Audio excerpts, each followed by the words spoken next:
Baiklah, kami dari kelompok 8 akan menjelaskan materi mengenai filsafat ekonomi Islam dalam keharaman riba untuk memenuhi tugas mata kuliah filsafat ekonomi Islam.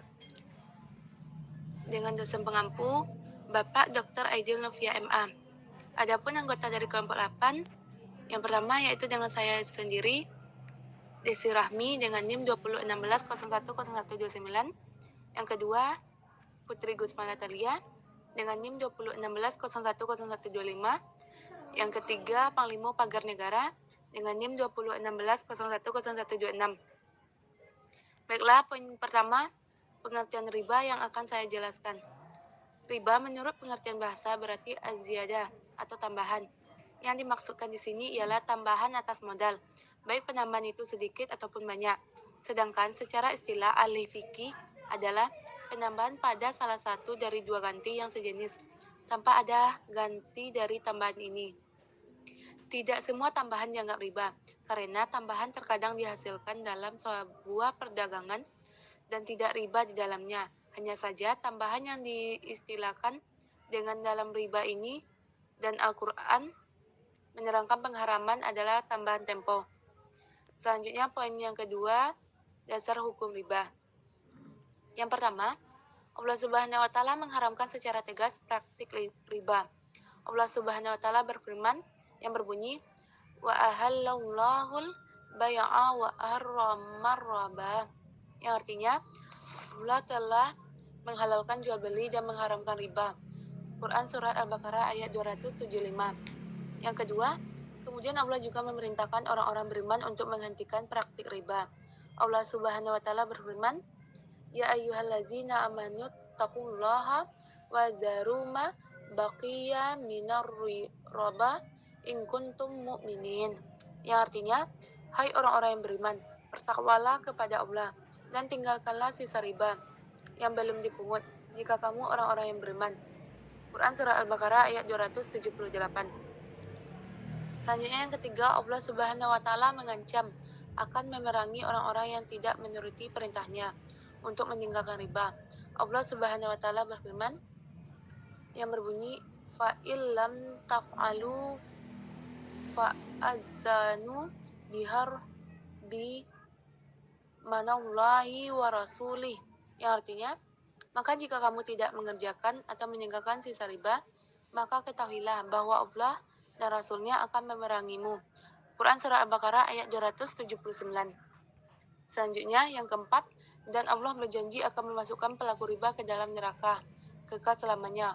Allah Subhanahu wa taala berfirman yang berbunyi, wa ahallallahul bai'a wa harramar riba faman aha mau'izatum marrabahi fantaha falahu ma salafa wa amruhu ilallahi faman ada faulaika ashabun nari hum fiha khalidun. Yang artinya, Allah telah menghalalkan jual beli dan mengharamkan riba. Orang-orang yang telah sampai kepadanya larangan dari Tuhannya, lalu terus berhenti dari mengambil riba, maka baginya apa yang telah diambilnya dahulu sebelum datang larangan, dan urusannya terserah kepada Allah. Orang yang kembali mengambil riba, maka orang itu adalah penghuni-penghuni neraka. Mereka kekal di dalamnya. Quran Surah Al-Baqarah ayat 275. Baiklah, sekian dari saya. Selanjutnya akan dilanjutkan oleh rekan saya, yaitu Putri Gusma Natalia. Putri Gusma Natalia dengan NIM 2016010125. Saya akan menjelaskan materi selanjutnya tentang macam-macam riba. Yang pertama itu riba guard. Riba guard yaitu suatu manfaat atau tingkat kelebihan tertentu yang disyaratkan terhadap yang berutang atau muktarid. Yang kedua itu riba jahiliyah. Riba jahiliyah terjadi karena adanya utang yang dibayar lebih dari pokoknya karena peminjam tidak mampu melunasi utangnya setelah jatuh tempo. Ketidakmampuan mengembalikan utang ini kemudian dimanfaatkan oleh kreditur untuk mengambil keuntungan. Dalam perbankan syariah, cara seperti ini dilarang karena merupakan bagian dari riba. Yang ketiga itu riba fard, yaitu pertukaran antar barang sejenis dengan kadar atau takaran yang berbeda, sedangkan barang yang dipertukarkan itu termasuk jenis ribawi. Yang keempat, riba nasiah, merupakan riba yang timbul karena adanya utang piutang yang tidak memenuhi kriteria untung muncul bersama risiko, al-gamu bil gunmi, dan hasil usaha yang muncul bersama biaya, yaitu al-kharaj bidaman. Dengan demikian, keuntungan al-gumnu muncul tanpa adanya risiko al-gumni, atau hasil usaha al-kharaj yang diperoleh tanpa adanya biaya modal daman akan mengakibatkan terjadinya riba. Selanjutnya itu pendapat para ulama seputar riba dan kaitannya dengan bunga.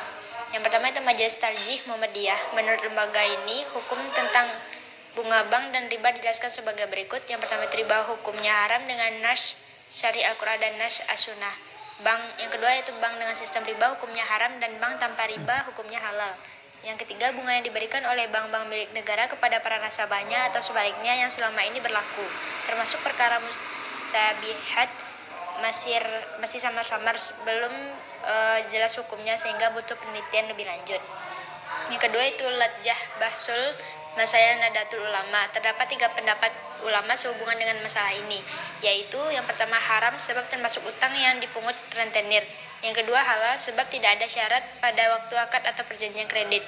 Yang ketiga syubhat atau tidak tentu halal haramnya, sebab para ahli hukum berselisih pendapat tentangnya. Meskipun ada perbedaan pandangan, Lajah memutuskan bahwa pilihan yang lebih berhati-hati ialah pendapat pertama, yakni menyebut bunga bank dan adalah haram. Baiklah, materi selanjutnya yang akan dibacakan oleh rekan selanjutnya yaitu kepada Panglima. Pada Panglima dipersilakan. Baiklah, saya Panglima Pagar Negara dengan NIM 2016-010126. Saya akan membacakan materi penyebab diharamkannya riba dari sisi ekonomi. 1. Dampak terhadap pribadi. Menyebabkan seseorang mempunyai sifat tamak dan kikir terhadap harta dan bahkan bisa sampai ke tahap pemuja harta. Yang kedua, dampak terhadap kehidupan masyarakat. Riba memainkan peranan yang sangat penting dalam kehancuran masyarakat terdahulu, di mana pemberi pinjaman dengan tanpa balas kasihan menyita harta dan aset para penerima pinjaman jika mereka tidak mampu membayar utang yang menjadi berlipat ganda karena bunga. Jika masih belum mencukupi, bahkan pemilik pinjaman bisa merampas hak kemerdekaan para peminjam dan menjadikan mereka budak yang diperjualbelikan. Yang ketiga, dampak terhadap ekonomi. A. Dapat merusak sumber daya manusia dengan menghalangi manusia untuk giat berusaha karena yakin akan meraup laba dari meminjamkan uang. B. Juga berpotensi untuk menghambat lajunya pertumbuhan ekonomi dan menciptakan kesenjangan sosial. C. Merupakan penyebab utama terjadinya inflasi, suatu keadaan perekonomian yang ditandai dengan kenaikan harga secara cepat sehingga berdampak pada menurunnya daya beli sebuah mata uang. D. Merupakan penyebab utama terjadinya krisis ekonomi global. Baiklah, sekian yang dapat kami sampaikan. Terlebih dan terkurang saya mohon maaf. Assalamualaikum warahmatullahi wabarakatuh.